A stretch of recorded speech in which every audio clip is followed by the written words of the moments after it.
নমস্কার।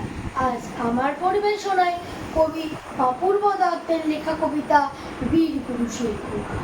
খোকা বলল, সেই ছড়াটা শোনাও না মা আবার, সেই যেটা খুব প্রিয় ছিল তোমার এবং বাবার।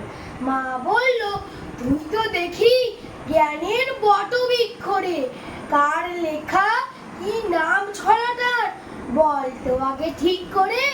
ওই যে গো মা, যেই ছেলেটা রাঙা ঘোড়ায় চড়ে মাকে নিয়ে ঘুরতো বিদেশ দিকে দিগন্তরে, সন্ধেবেলা সূর্যি ঠাকুর যেই বসলো পাঠে, হঠাৎ সে পৌঁছে যেত জোড়া দিঘির মাঠে। মা গো, তুমি বলতে পারো জায়গাটা ঠিক কোথায়? সত্যি কি মা ভয় চলে যায় মরা নদীর স্রোতায়?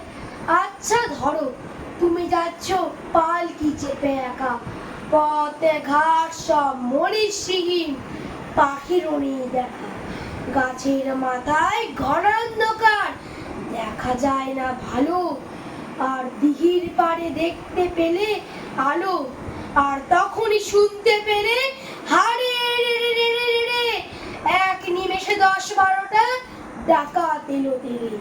তুমি তখন সিটিয়ে ভয়ে পালকির এক কোণে চুপটি বসে আমার কথা ভাবছো মনে মনে। আমি তখন সেই ছড়াটা বীর পুরুষের মতো, তলোয়ার ঘাড়ে ডাকাত মারছি অবিরত। আমার রণমূর্তি দেখে তোমার সে কি কষ্ট, রক্ত লেগে স্কুল ড্রেসটাও একেবারে নষ্ট। ব্যাপারটা কি রোমাঞ্চকর, ভাবা যায় না মোটে। ভাবতে যদি এমন সুযোগ একবারটি জোটে, সবাইকে মা দেখিয়ে দেব 100 বছর পরে।